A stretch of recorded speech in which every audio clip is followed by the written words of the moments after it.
So next প্রসেসটা হলো যে আমরা একটা সেলার প্রোফাইল খুলবো।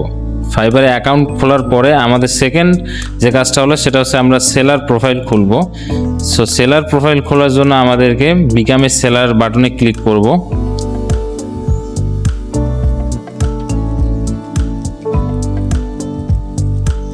দেন আমরা কন্টিনিউ ক্লিক করব। দেন আবারও কন্টিনিউ। আপনারা এই লেখাগুলো পড়ে নিতে পারেন। দেন আবার কন্টিনিউ বাটনে ক্লিক করব। সো এখানে আমরা তিনটা অপশন দেখতে পাচ্ছি, personal information, professional information and account security. So এই তিনটা সেকশনই আমাদেরকে ফিল আপ করতে হবে। প্রথমে আমরা পার্সোনাল ইনফরমেশনে ফুল নেম দেব।